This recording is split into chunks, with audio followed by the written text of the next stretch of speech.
안녕하세요. AWS 솔루션스 아키텍트 김성민입니다. 예, 이번 시간에서는요, 그 추천 서비스를 위해서 저희가 데이터 분석 시스템을 어떻게 구축할 수 있는지 이거를 설명해 드리겠습니다. 그래서 이번 시간에 할 내용들을 한번 간략하게 살펴보면 먼저 이제 저희가 데이터 분석을 하기 위해서 그 필요한 세 가지 사전 지식에 대해서 설명을 드릴 거고요. 그리고 실제 추천 시스템을 구축을 한다면 어떤 데이터가 필요한지 크게 이제 두 가지가 있는데 하나는 사용자 행동 로그, 그다음에 실제 추천 성과를 분석하기 위한 지표들, 예, 이런 데이터가 있고, 그다음에 이제 세 번째로는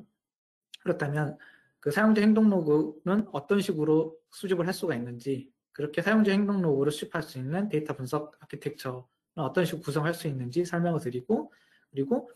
이제 마지막으로 그 추천 성과 분석을 위한 데이터 분석 시스템으로 어떻게 확장을 할 수가 있는지, 처음에 추천 시스템을 만들기 위해서 저희가 사용자 행동 로그를 수집할 수 있도록 만들었을 텐데, 그렇다면 그 이후에 추천 성과 분석을 위해서는 어떤 식으로 그 시스템을 다시 확장할 수 있는지 이걸 설명을 드리고, 그리고 마지막으로 오늘 이 시간에 했던 내용들을 한번 다시 정리를 해서 이제 실제 데이터 분석 시스템을 만들 때 어떠한 아키텍처 원리를 사용하시면 좋은지 간략하게 정리해 드리겠습니다. 그래서 사실 저희가 이제 데이터 분석을 한다면 기본적으로 크게 이 세 가지 개념을 아실 필요가 있는데요. 그러니까 첫 번째는 데이터의 구조, 그 다음에 두 번째는 데이터의 온도 스펙트럼, 그 다음에 세 번째는 그런 데이터들을 그 처리하는 그러니까 데이터 파이프라인 구조에 대해서 그 먼저 이해를 하고 계셔야 돼요. 그래서 하나씩 살펴보면 저희가 처리하는 데이터를 구조 관점에서 나눠본다면 첫 번째로는 그 맨 왼쪽에 보이시는 것처럼 모양이 다 일정하고 이렇게 딱 잘 정제되어 있는 형태의 스트럭처드 데이터가 있고, 그 다음에 맨 오른쪽에서 보이시는 것처럼 이렇게 서로 다르고 모양도 다르고 색깔도 다르고, 그 다음에 이렇게 잘 이렇게 뭐랄까 정렬이 잘 안 돼 있는 이런 형태의 언스트럭처드 데이터, 이런 게 있고, 그 다음에 일부는 정제돼 있고 또 일부는 잘 그 규격에 맞게끔 돼 있는데 또 일부는 그렇지 않아요. 그런 세미 스트럭처 데이터, 이렇게 크게 세 가지로 나눠볼 수가 있고요. 보통 스트럭처 데이터라고 한다면 저희가 그 여러분들이 많이 사용하고 계시는 RDS의 그런 테이블 형태의 데이터로 생각하시면 되고, 그다음에 언스트럭처드 데이터 같은 경우는 뭐 이미지라든가 영상 이런 것들을 생각하시면 되고, 세미 스트럭처 데이터는 그 제이슨 형태의 그런 형태의 데이터로 생각하시면 돼요. 그러니까 제이슨을 상상해 보시면 각각의 어트리뷰트가 있고, 그래서 어트리뷰트가 있기 때문에 그 어트리뷰트가 약간 스키마 역할을 하는 것처럼 생각이 들긴 하지만 실제 그걸 어떻게 해석하느냐에 따라서 실제 달라질 수가 있어서 이런 것들은 이제 보통 세미 스트럭처 데이터라고 이렇게 얘기를 드리고요. 그다음에 두 번째로 여러분들이 아셔야 될 개념은 이제 데이터 온도 스펙트럼이라는 게 있는데, 근데 이 부분이 왜 중요하냐면 실제 저희가 사용하는 데이터들을 어떤 액세스하는 빈도라든가 그때 한 번에 액세스할 때 얼마나 많은 데이터를 가져가느냐, 이거에 따라서 저희가 핫 데이터 그리고 아니면 콜드 데이터 이렇게 나눠볼 수가 있거든요. 그래서 보통 이제 콜드 데이터로 한다면 그냥 그 한 번 액세스하는 주기가 상당히 긴 거죠. 한 번 액세스한 다음에 그 다음에 뭐 한 며칠 후에 액세스를 한다든가 아니면 뭐 최소 1시간 이상이 이후에 액세스를 한다든가 이렇게 보통 액세스를 하게 되고, 그래서 이렇게 그 액세스하는 주기가 길다 보니까 한 번에 가져가는 데이터 양도 상당히 그 많죠. 그리고 실제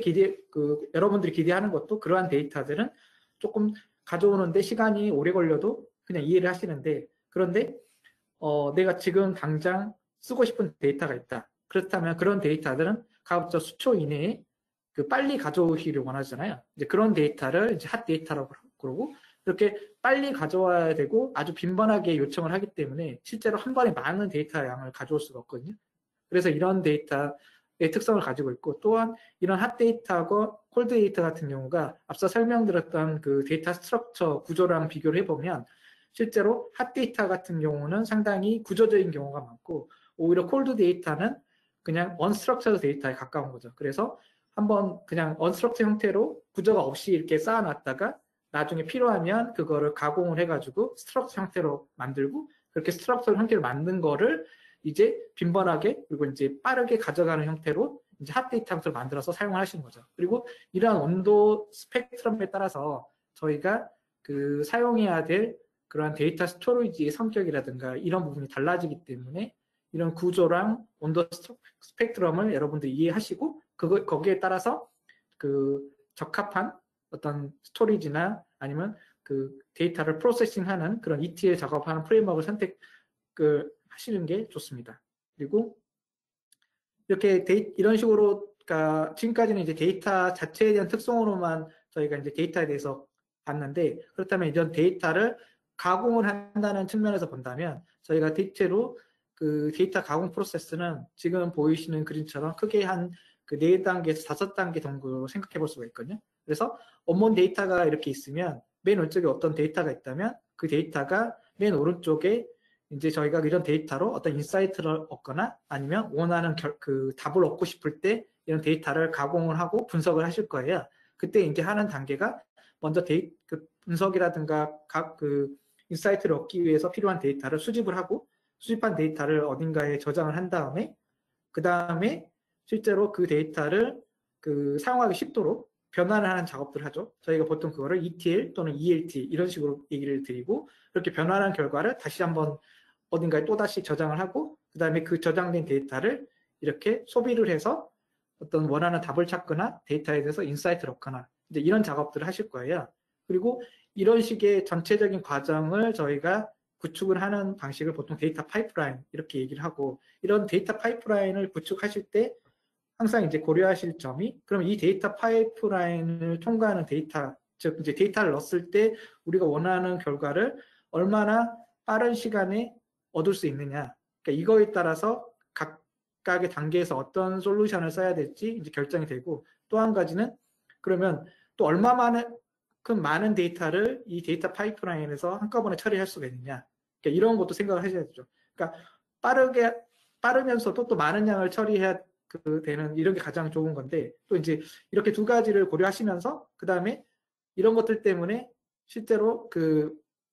두 가지 다를 다 달성하기 위해서는 이제 비용 관점에서도 좀 이제 달라지거든요. 그래서 두 가지를 다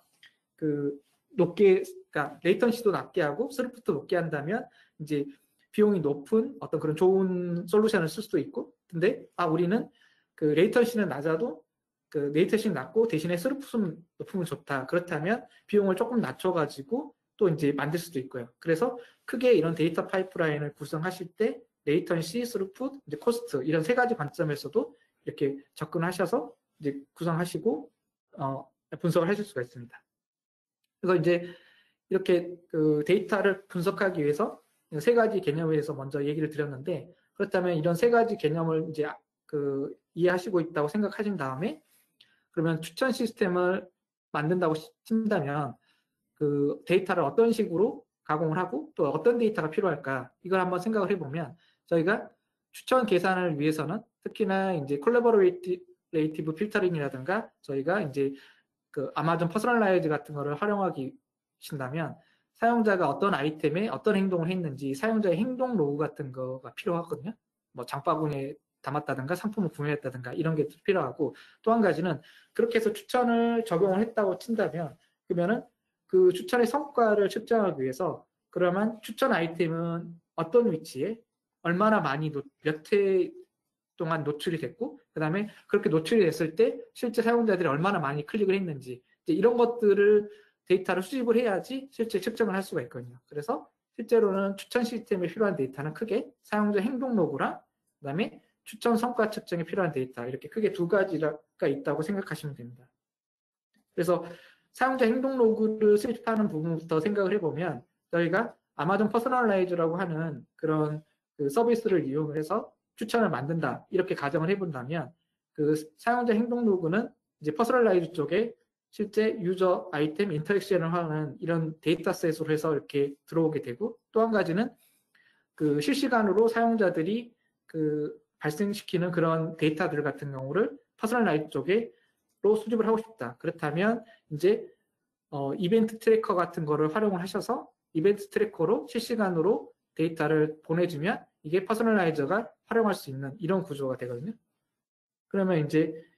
퍼스널라이즈는 이런 형태로 데이터를 수집을 하고 있는데 그러면 이제 퍼스널라이즈를 이렇게 적용한 이러한 그 구조에서 어떻게 데이터를 그러면 퍼스널라이즈로 보낼 수가 있을까? 그래서 퍼스널라이즈는 퍼스널라이즈 적용하려면 이렇게 한 4가지 정도의 단계를 거쳐서, 그러니까 데이터셋에 대한 스키마를 생성하고, 데이터셋을 임포트하고, 그 다음에 모델을 생성하고, 그 다음에 그 추천 결과를 서빙할 수 있는 엔드포인트를 만들어서 이렇게 그 서비스에 적용할 텐데, 이때 필요한 데이터들은 이때 이런 작업들은 이제 스텝 펑션 같은 걸 이용을 해가지고 자동화를 시킬 수가 있고, 이때 필요한 데이터들은 저희가 S3에 저장을 해야 되는데, 그때 S3에 크게 3가지 종류의 데이터가 저장된다고 생각하시면 됩니다. 그래서 그 사용자의 행동 로그를 저장하는 인터랙션, 그다음에 사용자에 대한 정보를 저장하는 유저, 그다음에 아이템에 대한 정보를 저장하는 아이템스. 그렇다면 실제 이러한 S3로 어떤 식으로 데이터를 빠르고 안전하게 그 다음에 데이터가 유실이 없이 저장을 할 수 있을까? 이 파이프라인에 대해서 조금 더 고민을 해보면요. 저희가 그 보통 실시간으로 어떤 데이터 분석을 하고 데이터 파이프라인을 구성한다. 그렇다면 그 주요한 컴포넌트가 있는데 그것들에 대해서 먼저 설명을 드리면 맨 왼쪽에 어떤 데이터 소스가 있고 그 다음에 맨 오른쪽에 그 데이터를 최종적으로 그 처리하는 저장하거나 아니면 분석하거나 이런 식의 처리하고 있는 데이터 싱크 부분이 있다고 친다면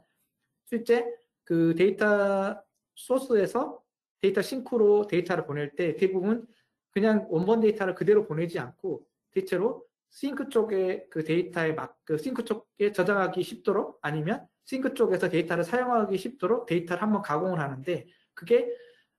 단순히 데이터가 한 벌이 이렇게 딱 만들어져 있고 그걸 한 번에 그냥 딱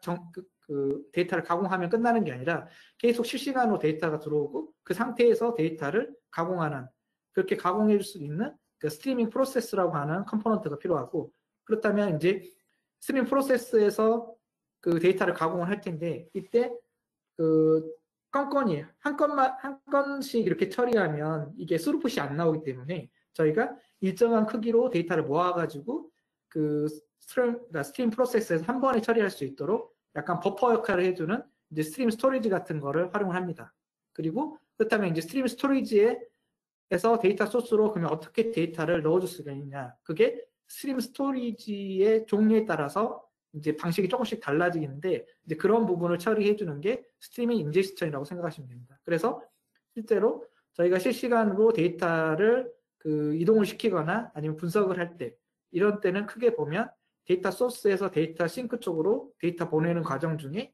그 스트리밍 인젝션을 통해서 스트림 스토리지 쪽으로 데이터를 저장을 하고 그리고 스트림 스토리에 저장된 데이터를 가져와서 스트림 프로세스에서 일정한 그 크기로 모아가지고 한 번씩 처리한 결과를 데이터 싱크 쪽으로 넣어주는 그러니까 이런 형태로 구성이 된다고 생각하시면 되고요. 그래서 사용자 행동 로그 역시 이렇게 보시면 처음에 그 이커머스 웹사이트를 처리하는 그런 웹서버가 있다고 했을 때 이 웹사이트에 사용자들이 접속을 하면 그 웹서버 쪽으로 사용자들의 로그가 들어올 거고 그게 이제 그러면 데이터 소스 역할을 할 거고 그 다음에 실제 퍼스널라이즈에서 필요한 데이터를 저장하고 있는 그 S3가 데이터 싱크 역할을 하게 될 거예요. 그러면 이제 이 사이에 앞서 얘기 드렸던 스트리밍 스토리지랑 스트림 그 프로세스 또는 이제 스트리밍 딜리버리라고 해서 스토리지에서 데이터 싱크 쪽으로 데이터를 보내주는 이런 역할을 하는 스트리밍 딜리버리라고 하는 이런 컴포넌트가 이제 필요하게 되거든요. 그러면 이제 이러한 컴포넌트들이 필요한데 이것들 중에 그러면 AWS는 어떤 걸 쓸 수가 있을까? 이걸 한번 생각을 해보면 저희가 보통 스트리밍 스토리지로 그 AWS에서 사용할 수 있는 서비스는 그 가장 대표적인 키네시스 데이터 스트림스가 있고 그 다음에는 저희가 그 오픈소스인 카프카를 메이드 서비스 형태로 제공해드리고 있는 그 메이드 스트리밍 포 카프카 줄여서 MSK라고 하는 게 있습니다. 그 다음에 그러면 이제 스트리밍 스토리지에서 데이터를 읽어가지고 최종 그 데스티네이션인 S3로 데이터를 그 보내주거나 아니면 조금씩 가공을 해서 그 가공된 데이터를 저장시킬 수 있는 그런 서비스로는 뭐가 있냐? 이제 대표적인 게 키네시스 데이터 파이올스가 있는데요. 그래서 이것들을 조금 더 하나씩 살펴보면 먼저 스트리밍 스토리지 부분부터 생각을 해보면 저희가 그냥 데이터 소스에서 바로 그 데이터 싱크 쪽으로 바로 그냥 데이터를 보낼 수가 있는데 굳이 왜 스트리밍 스토리지를 써야 될까? 그리고 스트리밍 스토리지를 썼을 때는 어떤 장점이 있을까? 그러니까 이런 거에 대해서 의문을 가지신 분도 있을 거예요. 그런데 그거에 대해서 좀 더 설명을 드리면 저희가 스트리밍 스토리지를 쓰게 되면 실제로 아래 그림에서 보이는 것처럼 실제 맨 왼쪽은 데이터를 생산해내는 그 데이터 싱크 쪽에 데이터 이제 프로듀서가 될 거고 그 오른쪽은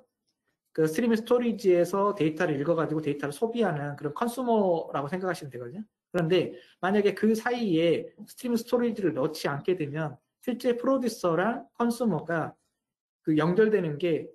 그 프로듀서랑 컨슈머 1대1로 연결되다 보니까 그 연결되는 모습이 약간 메쉬 형태가 되거든요. 그물 형태로 아주 복잡해질 거예요. 하지만 중간에 스트리밍 스토리지를 넣음으로써 실제로 그 프로듀서 입장에서는 컨슈머가 몇 개가 있든지 상관없이 나는 스트리밍 스토리지로 데이터를 넣어주면 알아서 컨슈머가 스트리밍 스토리지 데이터를 가져갈 수 있겠지. 이렇게 이제 그 조금 더 아키텍처를 단순화시킬 수가 있죠. 그래서 실제로 프로듀서랑 컨슈머를 디커플링 시킬 수가 있고 또 한 가지는 그 프로듀서랑 컨슈머 사이에서의 그 속도 차이에 의해 가지고 만약에 프로듀서는 데이터를 엄청 빠른 속도로 생산을 해내는데 컨슈머는 소비하는 속도가 상당히 느리다면 실제로 이게 그 데이터가 컨슈머 쪽에서 소비가 안 되기 때문에 데이터가 그 프로듀서가 빠르게 생산하는 데이터들이 유실되거나 이럴 확률이 크거든요. 이제 그런 문제들을 스트리밍 스토리지를 도입함으로써 어느 정도 해소를 할 수 있다는 거죠. 그래서 만약에 프로듀서가 아무리 빨리 데이터를 생산을 해내더라도 스트리밍 스토리지 쪽에서 한번 버퍼링을 해가지고 가지고 있고 그렇다면 컨슈머는 스트리밍 그 프로듀서의 생산 속도와 상관없이 이제 컨슈머의 속도에 맞춰서 데이터를 가져가서 쓸 수가 있는 거죠. 그다음에 이제 또 한 가지는 그 여러 개의 프로듀서가 있을 때 이러한 프로듀서들의 데이터들을 하나의 스트리밍으로 합치고 싶다. 이때 이제 스트리밍 스토리지 같은 걸 활용을 하시면 거기에 데이터를 그 여러 개의 컨슈머들이 서로 다른 종류의 프로듀서들이 그 동일한 스트리밍 스토리지에 데이터를 넣게 되면 자연스럽게 그 스토리지 안에는 그 여러 개의 스트리밍에서 들어오는 데이터들이 다 들어있고 그거를 컨슈머는 한 번에 그냥 소비를 할 수 있다는 거죠. 그리고 이러한 스트리밍 스토리지는 일종의 그 인메모리 데이터 스트럭처인 큐하고 똑같이 그 피포처럼 그러니까 먼저 들어온 거를 먼저 처리할 수 있도록 순서를 유지를 해주고 있기 때문에 그런 면에서 실제 클라이언트 즉 컨슈머 쪽에서 데이터 처리할 때 그러한 요구사항이 필요하다면 상당히 그 유리한 거죠. 사용하기 편하시고 그리고 또 한 가지는 이러한 스트리밍 스토리지 같은 경우에는 그 이제 겉에서 보기에는 하나의 버퍼 또는 하나의 큐처럼 보이지만 실제 내부적으로는 여러 개의 큐랑 버퍼들을 가지고 있어서 각각의 버퍼들을 그 다른 컨슈머들이 각각 읽어갈 수가 있기 때문에 실제 동시에 소비가 가능한 거죠. 그리고 이제 보통 그애가 그런 걸 보고 스트리밍 램 리듀스라고 이렇게 얘기를 합니다.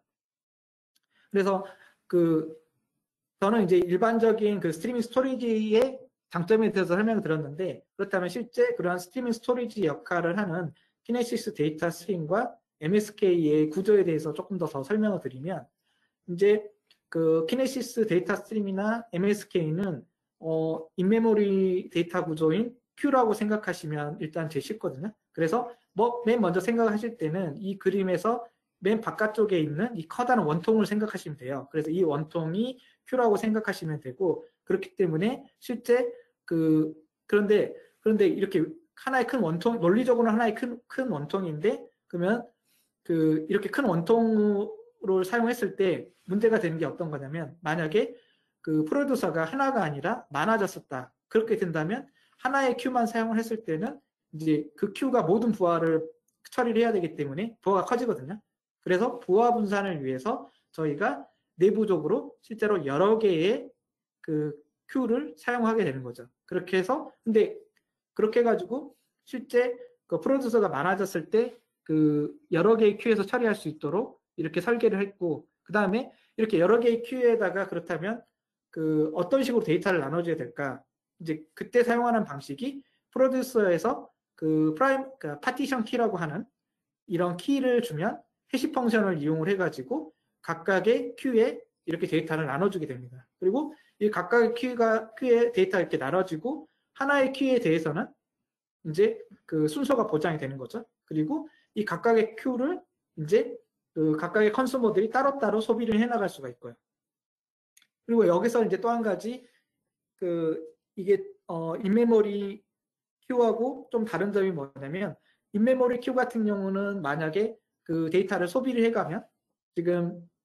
맨 위에 있는 이 큐를 생각해 보시면 4번 위치에 있는 데이터를 그 소비를 해가게 되면 사실상 4번 앞에 있는 모든 데이터가 사라져야 되는데 실제로 이런 그 MSK나 키네시스 데이터 스트림 같은 경우는 데이터를 버리지 않고 그 다음에 그 다음에 읽어갈 위치에 대한 옵셋만 변경을 시킵니다. 그럼으로써 만약에 다른 컨슈머가 동일한 EQ에서 처음부터 읽고 싶다. 아니면 원래 이 컨슈머가 다시 옵셋을 바꿔서 처음부터 읽고 싶다. 그러면 그런 부분이 가능하다는 거죠. 그렇기 때문에 이게 단순히 그 Q라고 부르지 않고 스토리지라고 이렇게 얘기를 하는 이유가 이렇게 데이터를 읽어갔다고 해서 바로 지우지 않고 그러니까 일정한 그 기간이 지나면 오래된 것들 중심으로 이렇게 자동으로 지워지게끔 이렇게 만들었기 때문에 저희가 스트리밍 스토리지라고 얘기를 합니다. 그렇다면 이제 키네시스 스트림이랑 MSK 둘 다 스트리밍 스토리지로 쓸 수가 있는데 둘 중에 어떤 게 그 좋고 어떤 차이점이 있는지 이런 거에 대해서 궁금해 하실 텐데요. 보통 이제 키네시스 데이터 스트림 같은 경우는 저희가 그 스트림이랑 샤드라고 하는 그 논리적인 개념으로 저희가 구성이 된다면 MSK 같은 경우는 그에 대응되는 개념이 토픽하고 파티션이라는 개념으로 되거든요. 그래서 스트림이라고 한다면 하나의 큰 큐라고 생각하시면 되고 샤드는 그 안에 있는 작은 큐들을 샤드라고 생각하시면 돼요. 마찬가지로 MSK도 토픽이 하나의 큰 큐가 되고 이 토픽이 여러 개의 파티션로 이루어졌다고 생각하시면 됩니다. 그리고 그 키네시스 데이터 스트림 같은 경우는 사실상 저희가 오픈소스인 카프카의 약간 대체된 형태로 그 AWS에서 만든 거기 때문에 사실상 그 MSK랑 키네시스 데이터 스트림이 기능적으로는 거의 그 동일하거든요. 유사해요. 하지만 이제 오픈소스였냐 아니면 그냥 AWS 만드는 그냥 그 서버레스 형태의 서비스냐 이 차이가 좀 커서 이제 오픈소스를 도입하셨던 고객분들 같은 경우는 이제 기존에 카프카를 쓰셨을 텐데 아마 그때 이제 운영 부담이라든가 이런 것들이 좀 있으셨다면 MSK 같은 걸 도입하셨을 때는 조금 더 그런 부담에서 자유로우실 수 있겠죠. 그리고 이러한 키네시스 데이터 스트림 같은 경우는 실제 그 만약에 스루풋을 올리고 싶다. 그렇다면 샤드 같은 걸 늘려가지고 스루풋을 올리는 방식으로 그 처리를 하고 근데 MSK 같은 경우는 그 토픽 그 파티션 수를 늘리던가 이런 식으로 해서 스루풋을 늘리는 방식이 아니라 약간 그 토픽이나 파티션을 그 제공해주는 브로커라고 하는 그 MSK를 구성하고 있는 그런 또 다른 그 물리적인 어떤 서버가 있거든요. 그런 서버들을 늘려줌으로써 즉 클러스터, 그러니까 MSK의 클러스터 자체를 늘려줌으로써 실제로 그 성능을 올리는 이런 식으로 그 대응이 된다고 생각하시면 됩니다. 그리고 이제 MSK랑 키네시스 중에 어떻게 보면 가장 큰 차이점은 실제 키네시스 데이터 스트림 같은 경우는 그 AWS 자체적인 서비스이기 때문에 다른 서비스랑 인테그레이션이 잘 돼 있는데 MSK 같은 경우는 오픈소스 카프카를 저희가 그 매니지 서비스 형태로 제공하다 보니까 아직까지는 그 이렇게 인테그레이션이 잘 안 돼 있는 서비스들이 좀 있어요. 그래서 이제 그런 부분도 한번 같이 고민을 하셔서 어떤 부분에서 그 이제 키네시스 데이터 스트림이 좀 더 좋을지 아니면 MSK가 좀 더 좋을지 이렇게 고민하신 다음에 선택하시면 좋을 것 같습니다. 그러면 이렇게 키네시스 데이터 스트림이나 MSK 둘 중에 하나로 스트리밍 스토리지가 정해졌다면 거기에 따라서 스트리밍 스토리지에 데이터를 넣는 스트리밍 인제스션 방식이 좀 달라지거든요. 그런데 이제 MSK 같은 경우는 오픈소스 카프카를 사용하고 있기 때문에 그 기존의 오픈소스 진영에서 사용하고 있는 그 서드파티 그 스트리밍 인제스션 방식들을 대부분 다 사용 가능하시고요. 그래서 그 MSK에 관련된 스트리밍 인제스션 방식 같은 경우는 오픈소스 쪽에 있는 그 서비스나 솔루션들을 한번 검토해 주시면 될 것 같고 그래서 저는 여기서 키네시스 데이터 스트림 관련해서 조금 더 설명을 드리자면 키네시스 데이터 스트림에 그 데이터를 넣는 방식은 저희가 크게 AWS SDK를 사용하실 수가 있고 두 번째는 그 키네시스 에이전트를 활용하시면 가령 그 로그 파일에서 직접 데이터를 읽어서 키네시스 그 데이터 스트림을 이제 넣으실 수가 있거든요. 아니라면 이제 키네시스 프로듀서 라이브러리라는 게 있어서 이걸 사용하시면 일정한 크기로 데이터를 모아가지고 키네시스에 이렇게 배치 형태로 데이터를 넣어줄 수가 있습니다. 이제 그 외에도 그 자주 사용되는 플런트D라든가 로그포제 같은 그런 오픈소스에서는 키네시스랑 연동을 할 수 있는 그런 어펜더나 커넥터가 이미 마련이 되어 있기 때문에 사실상 그 키네시스 데이터 스트림이 AWS에서만 제공하는 서비스이긴 하지만 그래도 여러분들이 오픈소스를 사용하시더라도 쉽게 그 연동을 시켜서 사용할 수 있으니까 너무 걱정하실 필요가 없을 것 같고요. 스트림 인젝션을 하는 방법에서 어렵지 않을까? 이런 고민을 하실 수도 있는데 여러 가지 방법들이 있고 오픈소스랑도 잘 연동이 된다. 이렇게 이해하시면 될 것 같습니다. 그래서 그 다음에 이제 저희가 그 스트리밍 스토리지까지는 이제 저희가 그 살펴봤는데 그렇다면 실제 데이터 싱크 쪽으로 데이터를 스트리밍 스토리지 데이터를 읽어가서 보내줄 때 그때 어떤 방식이 있을까? 만약에 그 프로세싱이 많이 필요하다면 이제 스트리밍 프로세싱하는 그런 솔루션이 있을 것 같고 그게 아니라 내가 단순히 데이터 소스에서 그냥 바로 데이터 싱크로 데이터를 바로 보내거나 아니면 데이터 스트림에서 그냥 데이터를 읽었는데 큰 가공 없이 바로 보내고 싶다. 그럴 때 이제 활용할 수 있는 서비스가 키네시스 데이터 스트림이 있고 이 키네시스 데이터 스트림의 데이터 싱크로는 그 AWS에서 주로 데이터를 저장하는 데 사용하는 S3라든가 레드시프트 그리고 이제 일렉서치 서비스 같은 게 있고 아니면 데이터를 또 가공하는 데 사용하는 키네시스 데이터 어널리틱스 같은 이런 서비스로 바로 보낼 수가 있습니다. 그리고 또 한 가지 이러한 키네시스 데이터 파이올스를 사용했을 때 장점은 그 AWS 클라우드 와치라든가 IoT 서비스 같은 거랑 연동이 잘 되거든요. 그렇기 때문에 여러분들이 이러한 서비스를 이미 사용하고 있는데 이거를 S3나 레드시프트랑 이런 쪽으로 데이터를 보내고 싶다. 그렇다면 그 별도로 뭔가를 고민하실 필요 없이 키네시스 파이올스를 선택하시면 쉽게 이제 연동이 된다는 거죠. 그리고 그 스트리밍 스토리지 관점에서는 키네시스 데이터 스트림 같은 거를 활용하실 수 있고 MSK랑은 직접 연동은 안 되고 중간에 이제 카프카 커넥터 같은 거를 이용하셔서 연동을 시킬 수가 있습니다. 그리고 이제 키네시스 데이터 파이올스 같은 경우에 그러니까 단순히 데이터를 그 데이터 소스에서 데스티네이션 쪽으로 그러니까 옮기는 작업도 하는데 이게 그냥 옮기는 게 아니라 그 약간의 ETL 작업도 같이 해줄 수가 있거든요. 그래서 스트리밍 딜리버리라고도 하긴 하지만 약간 스트리밍 프로세스 서비스라고도 저희가 보통 그 분류를 하게 되는데요. 그게 어떤 식이냐면 그 키네시스 파이어홀스랑 람다를 이용을 해가지고 지금 보이시는 얘 같은 경우는 만약에 아파치 로그가 있다. 그러면 첫 번째 데이터 소스 쪽에서 아파치 로그를 키네시스 데이터 파이올스로 보내주면 그때 키네시스 데이터 파이올스가 그 아파치 로그에 있는 IP 주소를 가지고 거기에 어떤 지역 정보를 추가하고 싶다고 한다면 그때 지역 정보를 제공해주는 그런 어떤 서버를 하고 연동을 해가지고 그 결과를 기존의 데이터에 이제 추가를 시키는 거죠. 그렇게 해서 필요한 데이터를 이제 필터링해서 변경을 시켜가지고 데이터 소스 쪽으로 똑같이 이렇게 보낼 수가 있어요. 그래서 그리고 또 한 가지는 저렇게 이제 그런 그 람다를 활용해서 하실 때 특히나 AWS의 글루 데이터 카탈로그 같은 걸 사용하시면 이제 그 제이슨 형태의 데이터에다가 어떤 데이터 스키마를 부여를 하실 수가 있는 거죠. 그래서 데이터 스키마를 부여를 하고 그거를 그 제이슨 형태로 변환하는 게 아니라 그냥 데이터 포맷을 뭐 파케라든가 아니면 ORC 포맷 같은 걸로 이렇게 변경을 시켜가지고 S3로 보낼 때도 이제 키네시스 데이터 파이올스만 사용하셔도 쉽게 활용이 가능하시다는 거죠. 그러니까 막 복잡한 어떤 ETL 작업을 그 따로 만드실 필요 없이 키네시스 데이터 파이올스랑 람다 같은 것만 활용하셔도 쉽게 이렇게 가능하다는 거죠. 그렇다면 지금까지 이제 그 스트리밍 스토리지랑 스트리밍 딜리버리에서 사용할 수 있는 서비스 3가지 정도를 제가 이제 쭉 설명을 드렸는데 그러면 여기에서는 저는 실제 그 키네시스 데이터 스트림을 이제 선택을 했고 그 다음에 이렇게 키네시스 데이터 스트림에서 파이올스로 데이터를 보내고 그 다음에 그 데이터를 S3로 저장하고 그러니까 이런 형태로 이제 수집할 수 있도록 한번 아키텍처를 생각을 해봤습니다. 그리고 이제 앞서 설명드렸듯이 만약에 추천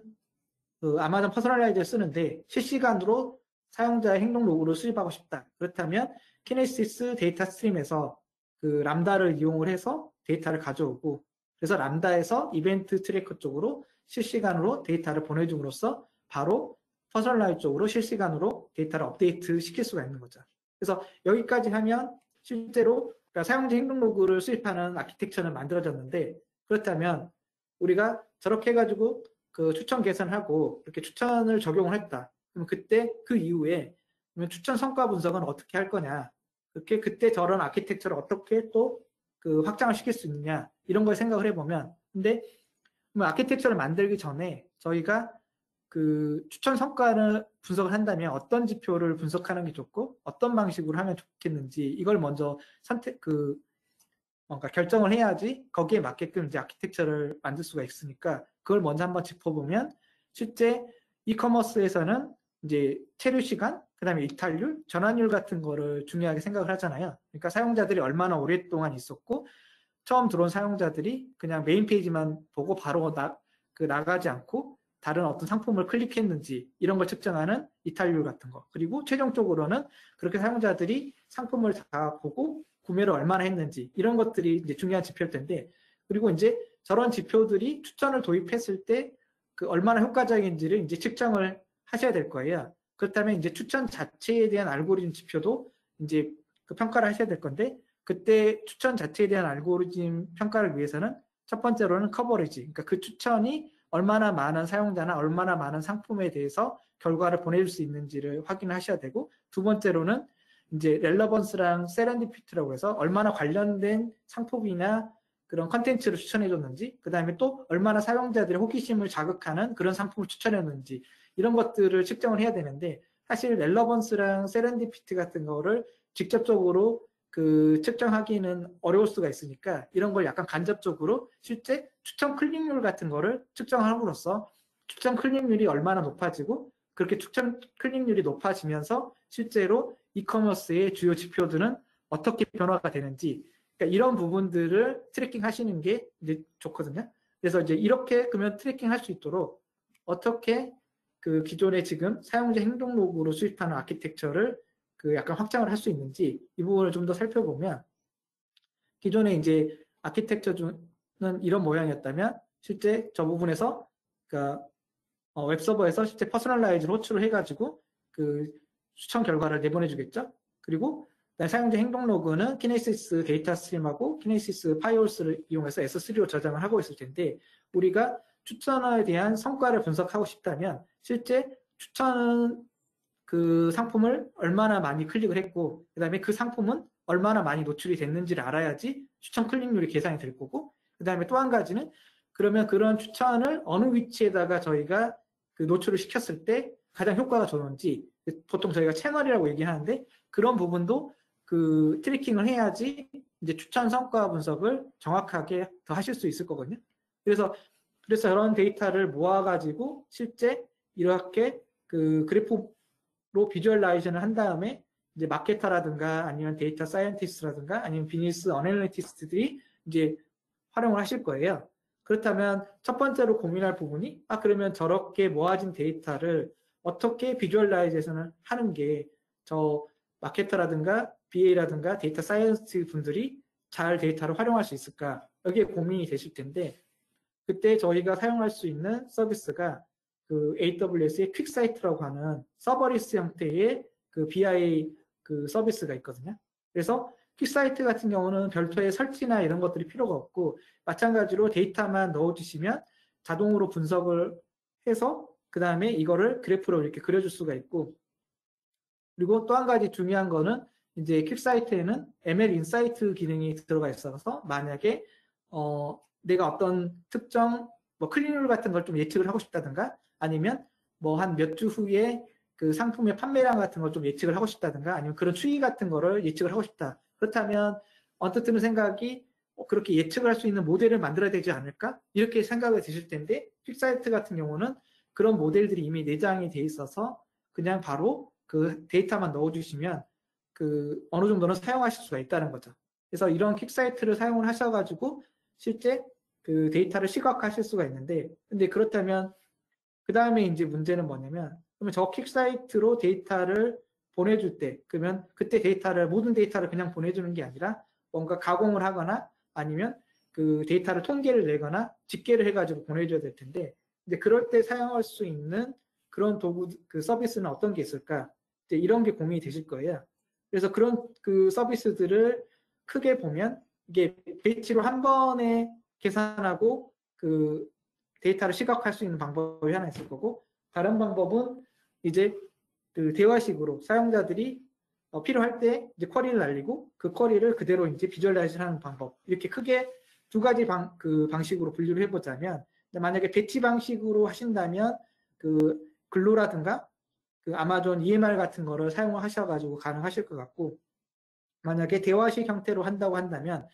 SQL 쿼리 같은 게 지원이 되는 뭐 레드시프트라든가 아테나, 아니면 이제 EMR에서 프레스토어 같은, 즉 그 오픈 소스 같은 거를 설치를 하신 다음에 이제 쿼리를 이용을 해가지고 데이터를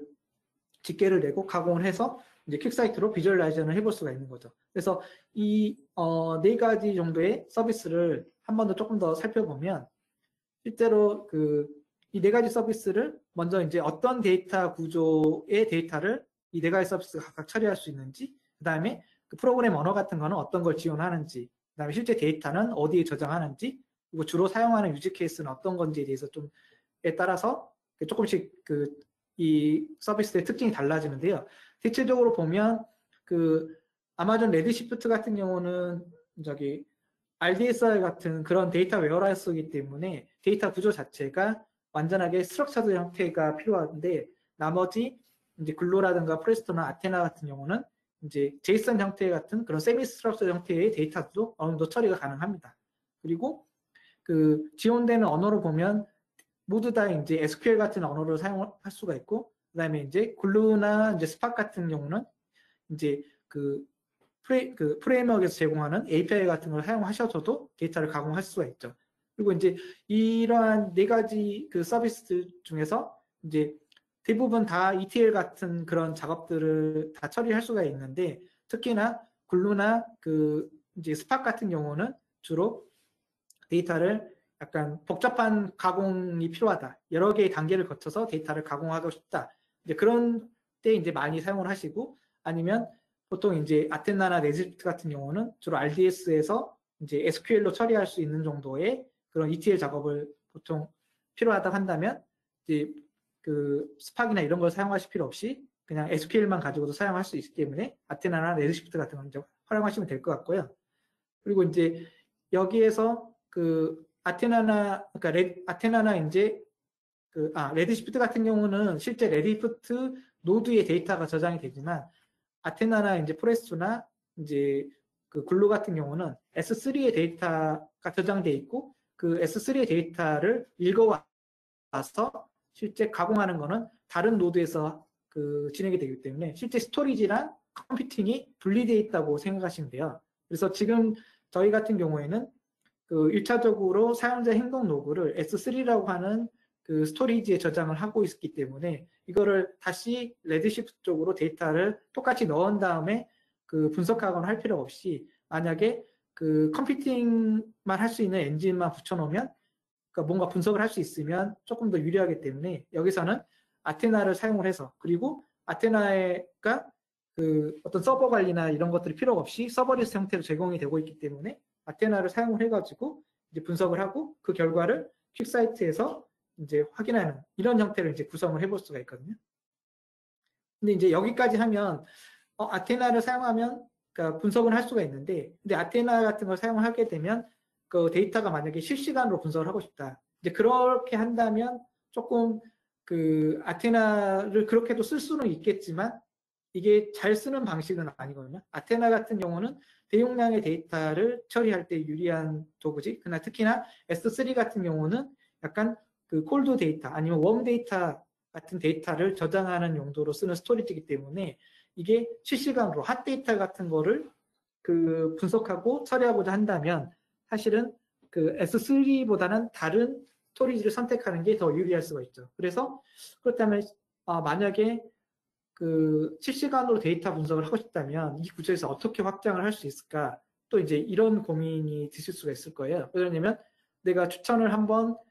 추천 서비스를 적용하기 위해서 알고리즘이 바뀌어가지고 딱 적용을 했는데, 그러면 이게 바로 지금 적용이 됐으니까 지금 실시간으로 그 효과를 좀 측정을 하고 싶다. 이런 니즈가 클 거거든요. 그래서 그런 경우에 저희가 그 확장할 수 있는 방법이 크게 이제 세 가지 방식이 있는데, 첫 번째로는 이제 데이터가 이런 스트리밍 스토리 형태로 실시간으로 계속 그 스트리밍 방식으로 들어오고, 그렇다면 그 데이터를 일단 가공을 해가지고 그 가공을 한다는 게 데이터를 뭔가 클렌징 하는 작업도 있겠지만 실시간으로 들어온 데이터를 실시간으로 집계가 필요한 거죠. 그래서 그런 집계한 데이터를 어떠한 저장소로 이렇게 저장을 해놓고 그거를 다시 비주얼라이즈를 하는 방식, 이런 식으로 이렇게 처리해 볼 수가 있는데요. 그래서 맨 첫 번째 방식, 1번 방식이 이제 그 EMR의 스팍이나 플링크와 같은 이렇게 스트리밍 데이터를 처리할 수 있는 오픈소스 프레임워크 같은 거를 사용을 하셔가지고 키네시스 데이터 스트리밍에서 데이터를 읽어서 그 결과를 RDS라든가 아니면 다이나모DB 아니면 일렉스 캐시 같은 데에 데이터를 넣고 실제로 퀵사이트나 아니면 그 커스텀하게 여러분들이 대시보드를 만드셔서 실제 보여주는 이런 형태를 구성을 해볼 수가 있죠. 그 다음에 두 번째 방식으로는 그 EMR 같은 걸 활용하시면 EMR에다가 이제 저런 걸 설치를 하신 다음에 이제 쓰셔야 되니까 약간 관리 부담이 있을 텐데,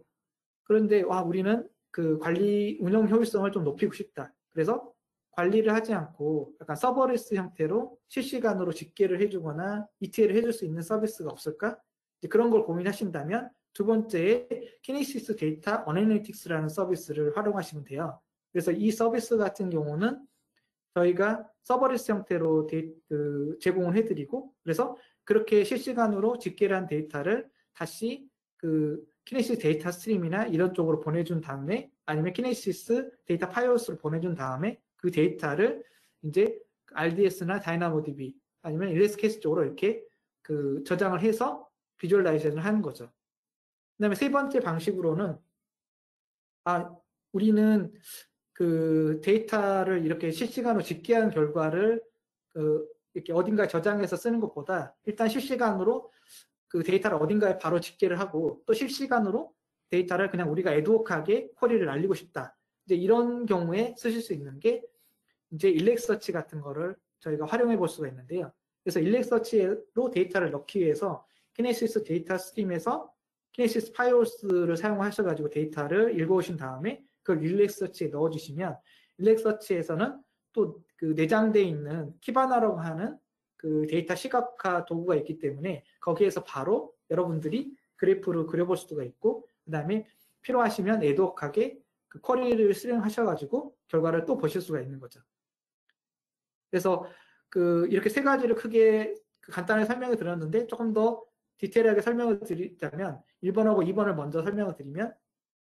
EMR 같은 경우는 저희가 오픈소스인 스팍이랑 플링크가 있는데, 이 스팍이랑 플링크를 저희가 메이드 서비스 그리고 이제 서버리스 형태로 그 변환을 한 게, 스팍 같은 경우는 글루가 있다고 생각하시면 되고, 플링크는 그 아마존 키네시스 데이터 어널리틱스 플링크라고 하는 그 서비스가 있습니다. 그리고 만약에 이거 두 개를 그냥 그 EC2라든가 이런 데 설치해가지고 사용하시겠다. 그렇다면 EMR 같은 거를 활용하시면 되고요. 그래서 사실상 저희가 EMR이라고 하는 서비스는 여러분들에게 그러한 그 빅데이터를 처리하는 프레임워크들, 스팍이나 하이브나 그다음에 플링크나 프레스토 같은 이런 서비스들을 프로비저닝하고 그 운영하는 부담을 줄여들기 위해서 그 만들어둔 서비스라고 생각하시면 됩니다. 그래서 그리고 이런 그 EMR에서 근데 EMR을 사용하실 때는 프로비저닝이나 관리 부담이 조금 줄긴 하지만 여전히 이제 관리를 하셔야 될 텐데, 그거 말고 그냥 그런 노드 관리 같은 거 전혀 필요 없이 그냥 바로 쓰고 싶다. 그런 때는 이제 키네시스 데이터 어널리틱스를 사용하시면 되는데요. 그 키네시스 데이터 어널리틱스 같은 경우는 크게 두 가지 서비스로 제공을 해드리고 있거든요. 하나는 그 아파치 플링크, 오픈소스 아파치 플링크를 저희가 서버리스로 제공하고 있는 그 키네시스 데이터 어널리틱스 플링크가 있고, 다른 거 하나는 저런 그 플링크 같은 경우는 프로그램을 작성을 해서 그 ETL 작업이라든가 어그리게이션 같은 그런 통계 작업을 해야 되는데 그게 아니라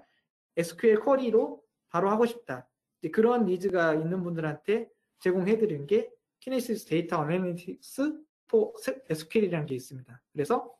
키네시스 데이터 어널리틱스 for SQL 같은 경우는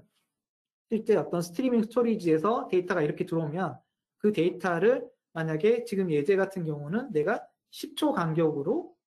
10초 간격으로 이게 데이터를 집계를 하고 싶다. 그러면 이런 형태로 여러분들이 상당히 친숙한 그런 SQL 형태의 언어를 써가지고 계산을 하고 그 결과를 다른 데이터 싱크 쪽으로 보낼 수가 있다는 거죠. 그래서 이 다른 데이터 싱크는 뭐 키네시스 데이터 스트림이라든가 키네시스 파이올스 같은 게 될 수가 있고요. 그래서 이런 식의 서비스를 쓸 수가 있고, 그다음에 마지막으로 일렉서치 서비스를 활용하신다면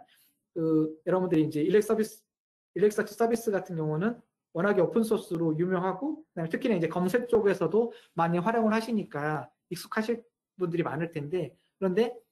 만약에 이거를 EC2에다가 설치를 하시거나 이런 경우라면 여러분들이 이제 고민하셔야 될 부분들이 보안은 어떻게 할 거냐, 그 다음에 또한 모니터링을 하기 위해서는 어떠한 도구들을 설치할 거냐, 그리고 저것들을 이제 노드를 추가한다든가 이렇게 했을 때, 아니면 또 데이터를 백업할 때 어떻게 관리할 거냐, 이런 운영 부담이라든가 보안 부분에서 상당히 어려움이 있을 텐데, 이런 부분들을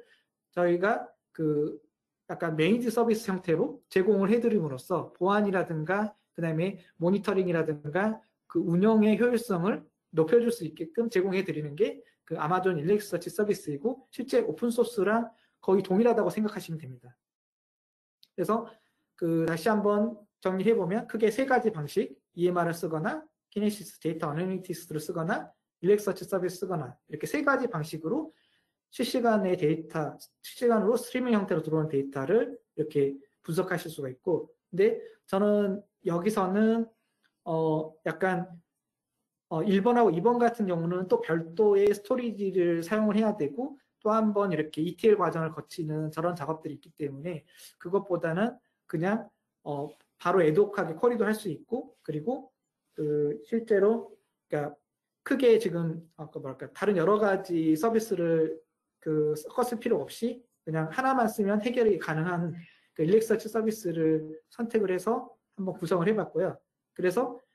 이 상태에서 이제 키네시스 데이터 스트림에서 파이오스 쪽으로 데이터를 보내고, 이제 그렇다면 파이오스에서 다시 ES로 데이터를 적재를 하고, 키바나를 통해서 이제 실시간으로 약간 그러니까 데이터 시각화를 해가지고 분석을 할 수 있는 이런 구조로 만들어줄 수가 있는 거죠. 그래서 데이터 분석 시스템 관점에서 본다면 실제 웹서버에서 들어오는 데이터를 키네시스 데이터 스트림을 이용을 해가지고 위쪽에는 아테나를 이용해가지고 약간 배치 형태로 데이터를 분석하고, 그다음에 아래쪽 라인에서는 아마존 일렉서치 서비스를 이용을 해가지고 이제 실시간으로 데이터를 분석하고, 이런 형태로 구성을 해볼 수가 있고요. 그래서 저희가 이때 데이터 스토리지로 이제 S3 같은 걸 사용을 했는데, 이때 저희가 사용한 S3를 일종의 데이터 레이크라고 생각해 볼 수가 있거든요. 그리고 이제 이렇게 데이터 레이크를 구성할 때 S3를 사용함으로써 또 상당한 장점이 있어요. 그래서 그거에 대해서 잠깐 설명을 드리자면, 저희가 이제 S3를 데이터 레이크로 썼다. 그렇다면 좋은 점이 기존의 오픈소스로 나와 있는 어떤 빅데이터 프레임워크들, 즉 스파크라든가 하이브라든가 프레스토 같은 이런 다양한 빅데이터 프레임워크들을 대부분 다 S3를 스토리지 엔진으로 사용하게끔 잘 연동이 돼 있고, 또 한 가지는 아테나를 설명을 드릴 때 얘기했던 것처럼 실제 스토리지랑 쿼리를 실행하는 컴퓨팅 노드가 분리를 시킬 수가 있거든요. 그렇다 보면 실제로 저희가 만약에 퍼포먼스 때문에, 성능 때문에 튜닝을 한다든가, 아니면 비용을 줄이기 위해서 어떤 서버를 줄여야 된다든가, 이렇게 했을 때 상당히 유리해진다는 거죠. 만약에 스토리지랑 컴퓨팅 노드가 동일하다고 치다면 성능이 낮아도 되기 때문에 컴퓨팅 노드들을 줄이고 싶은데도 스토리지 공간이 필요하기 때문에 컴퓨팅 노드를 줄이지 못하고 그대로 유지를 해야 되는 상황도 벌어지거든요. 하지만 S3 같은 거를 스토리지로 활용을 하고 컴퓨팅 노드는 별도로 분리를 함으로써 상황에 따라서 컴퓨팅 노드는 좀 더 자유롭게 가져갈 수도 있다는 거죠. 그 다음에 S3는 911s라고 할 만큼 저희가 이렇게 한번 들어간 오브젝트는 거의 그러니까 이렇게 뭐랄까 장애가 나가지고 삭제되는 경우가 거의 없다. 이런 식으로 저희가 이제 고가용성을 많이 얘기를 드리잖아요. 그렇기 때문에 데이터를 안전하게 저장할 수 있다. 이런 게 가장 큰 또 장점이고, 그리고 상당히 싸다는 게 또 이제 큰 매력이죠. 그러니까 어마어마하게 많은 데이터를 저장하더라도 되게 적은 비용으로 이제 활용을 하실 수가 있다는 거예요. RDS랑 아마 비교를 해보시면 바로 여러분들이 이제 체감하실 수 있는 텐데요. 그래서 이러한 S3를 저희가 데이터 레이크로 활용을 했고, 그 다음에 그러면 저 데이터 레이크로 그 데이터를 넣어주기 위해서 스트리밍 스토리지로는 키네시스 데이터 스트리밍 딜리버리로는 키네시스 파이어스, 이런 형태를 이제 구성을 해봤고, 그 다음에 이제 실제 데이터를 분석하는 부분에 있어서는 그 데이터 레이크인 S3에서 아테나를 이용해가지고 그 배치 처리 형태로 데이터를 분석하는 배치 레이어가 있고, 그 다음에 그거를 실제 사용자한테 보여주는 그 서빙 레이어인 퀵사이트를 활용을 했었고, 그 다음에 이제 그 위에 라인은 배치 레이어랑 서빙 레이어 같은 경우는 그러니까 수초 이내 아니면 수분 이내에 뭔가 데이터를 분석하고 싶을 때는 이런 방식이 어렵지만 저희가 그 일렉서치 서비스를 도입을 해가지고 수초 이내에 아니면 수분 이내의 데이터도 이렇게 시각화하고 분석할 수 있도록 이렇게 스피드 레이어라고 따로 만들었거든요. 그래서 전체적인 데이터 분석 시스템이 배치 레이어랑 스피드 레이어, 그 다음에 서빙 레이어 이렇게 세 가지로 구성을 시켰는데 저희가 보통 이러한 아키텍처를 보고 이제 람다 아키텍처라고 보통 얘기를 하고, 이러한 람다 아키텍처의 장점이라고 생각하신다면 배치 레이어랑 스피드 레이어가 구분이 되어 있기 때문에 어느 한쪽이 장애가 나더라도 다른 한쪽에는 크게 영향을 안 준다는 거죠. 예를 들어서 만약에 스피드 레이어 쪽에서 문제가 생겼더라도 실제 뭐 시간 단위로 통계를 낸다든가 이런 쪽에는 전혀 영향을 줄 필요가 없는 거죠. 예. 물론 이제 이런 장점이 있긴 하지만 한 가지 단점은 사실상 배치 레이어랑 스피드 레이어 쪽에서 그 하는 작업이 상당히 유사하기 때문에 약간 코드 레벨에서 보다면 약간 중복된 코드 같은 것들이 있을 수 있긴 한데, 그렇지만은 문형 효율성에서 관점에서 본다면 두 개의 레이어가 나눠져 있어가지고 서로 영향을 안 주고, 그래서 장애가 동시에 발생할 확률은 낮고, 그리고 실제 배포 같은 경우도 따로따로 할 수가 있는 이런 장점이 있어서 이러한 어떤 그 데이터 분석 아키텍처에서는 상당히 많이 사용되는 그런 그 아키텍처 모델이라고 생각하시면 될 것 같습니다. 그래서 지금까지 실제 그 추천하고 데이터 분석 시스템을 이제 설명을 드렸고, 이거를 두 개를 합쳐서 그려보면 지금 이런 모양이 될 거예요. 그래서 그 웹서버에서 들어온 데이터를 키네시스 데이터 스팀으로 받아가지고 한쪽은 그 추천 시스템에 사용할 수 있도록 데이터를 보내주고, 또 다른 한쪽은 데이터 분석을 위해서 S3 쪽으로 보내준다든가 일렉서치 서비스 쪽으로 보내준다든가 이런 형태로 구성을 하실 수가 있고, 그래서 하나씩 또 살펴보면 위쪽의 영역은 이제 추천 시스템에 사용하는 영역이고, 아래쪽은 이제 분석 시스템에서 사용을 하는 영역인데, 저희가 이 두 개의 영역을 합칠 수 있었던 이유가 키네시스 데이터 스트림이라는 것과 S3라는 걸 써가지고 합칠 수 있었거든요. 그래서 좀 더 일반화해서 얘기를 한다면 스트리밍 스토리지라는 그런 솔루션을 사용을 해가지고 그 데이터를 받아온 다음에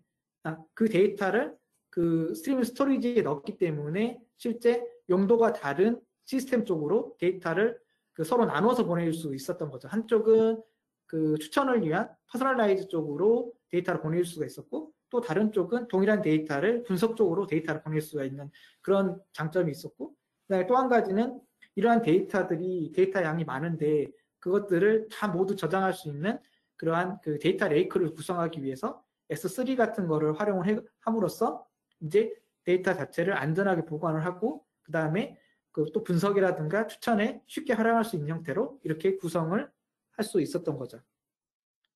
그리고 이러한 아키텍처를 만들어가는 과정에서 저희가 처음에는 그 배치 형태의 데이터 분석을 할 수 있는 구조에서 실시간까지 처리할 수 있는 형태의 아키텍처인 람다 아키텍처로 발전을 시켰는데요. 그 과정을 한 번 더 정리를 해보자면, 기존의 그 배치 형태의 분석 시스템이라면 데이터 자체가 있고 그 데이터를 한 번에 이제 어떤 배치 처리를 할 수 있는 스토리지에 한번 그 이렇게 임포트를 시키고, 그 다음에 배치 프로세싱을 처리한 다음에, 그 다음에 거기에서 나온 결과를 실제 소비할 수 있도록 그 활동을 만들어주는 그 서비스 레이어 이렇게 구성이 되어 있을 텐데요. 근데 만약에 데이터 자체가 스트리밍 형태로 계속 지속적으로 발생이 돼서 들어오고 있다. 그렇다면 실제 배치 레이어 쪽으로 한 번에 보내는 게 아니라 스트리밍 스토리지 같은 거를 이용을 해가지고 거기에서 일정하게 이렇게 모은 다음에 그 데이터를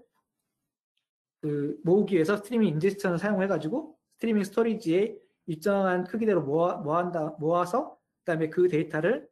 스트리밍 딜리버리 같은 걸 활용을 해가지고 배치 레이어 쪽으로 보내주고 그다음에 그런데 저희가 실시간으로 또 데이터 분석을 해야 되기 때문에 그 스트리밍 스토리지에서 실시간으로 데이터를 읽어가지고 그걸 가공을 해서 어딘가에 저장할 수 있는 그런 형태의 스트리밍 프로세스 서비스를 도입을 해가지고 이제 그 스피디 레이어 같은 거를 만들어낼 수가 있는 거죠. 그래서 이렇게 처음에는 배치만 처리됐다가 이렇게 이런 식의 서비스들이나 그런 컴포넌트를 추가함으로써 이제 실시간까지 처리할 수 있는 람다 아키텍처로 발전을 시켜왔던 거죠.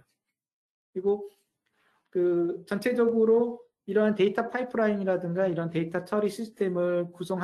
할 때 저희가 사용했던 AWS 서비스를 한눈으로 이렇게 확인해 보면 처음에 데이터를 수집할 때는 이제 스트리밍 스토리지 형태로는 키네시스 데이터 스트림이랑 MSK를 제가 얘기를 드렸고 그 스트리밍 스토리지에서 데이터를 가져와서 다른 쪽으로 보내주는 또는 약간의 가공을 하는 그런 서비스로는 키네시스 데이터 파이어스 그리고 데이터를 저장할 때는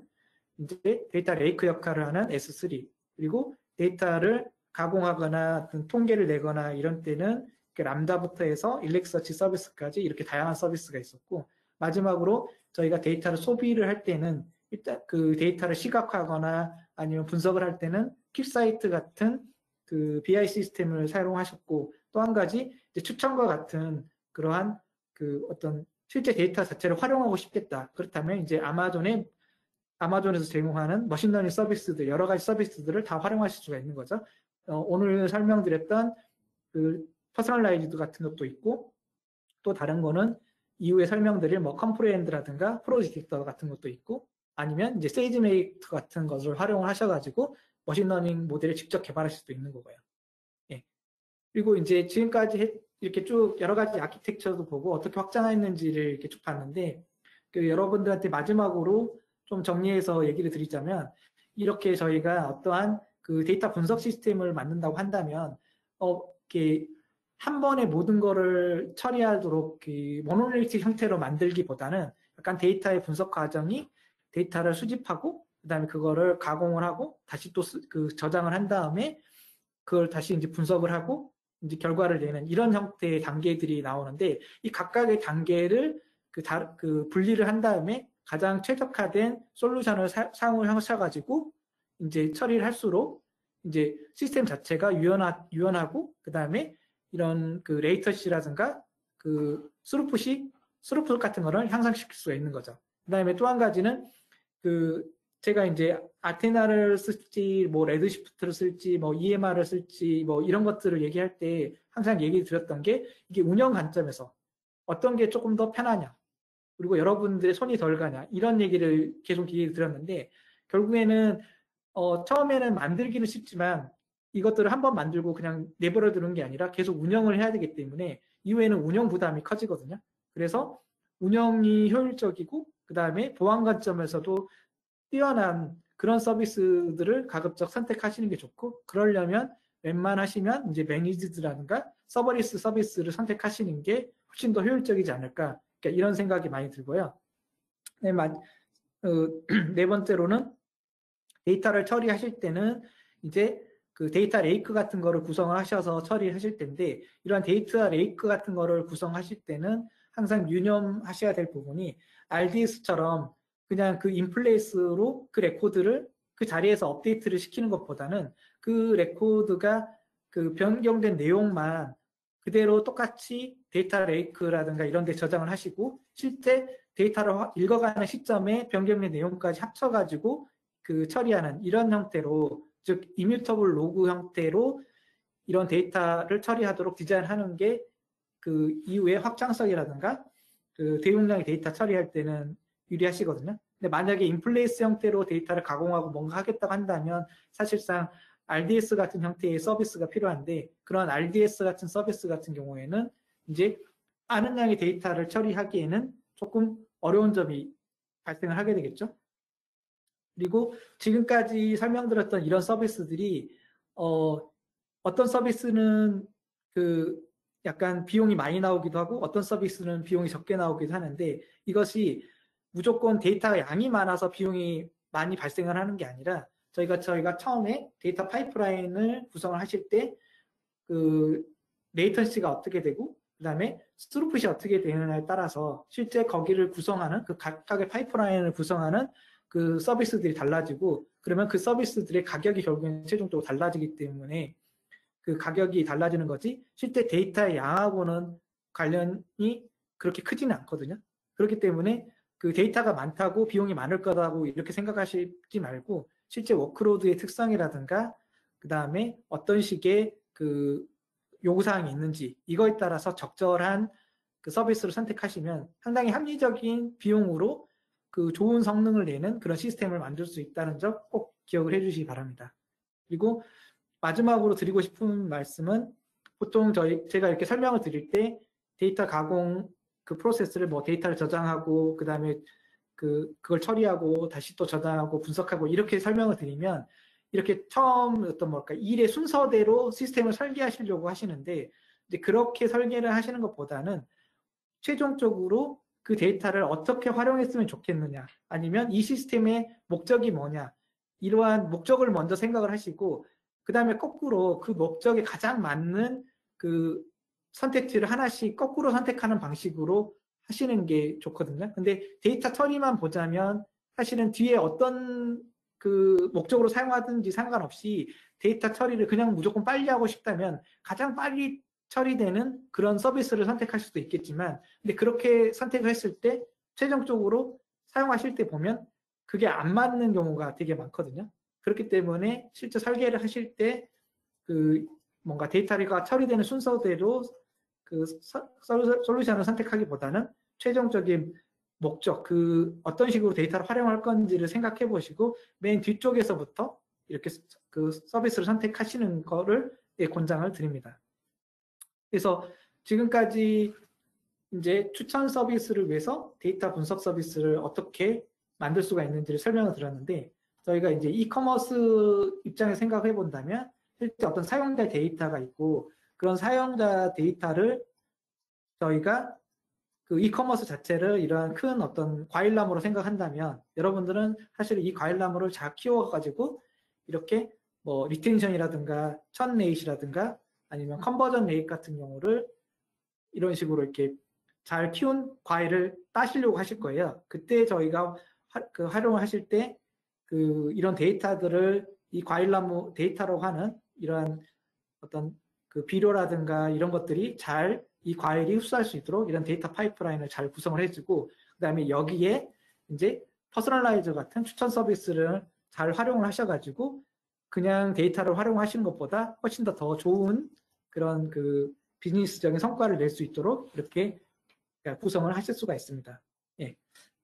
여기까지 이제 그 추천 시스템을 위한 데이터 분석 시스템 구축에 대해서 설명을 드렸습니다. 예, 감사합니다.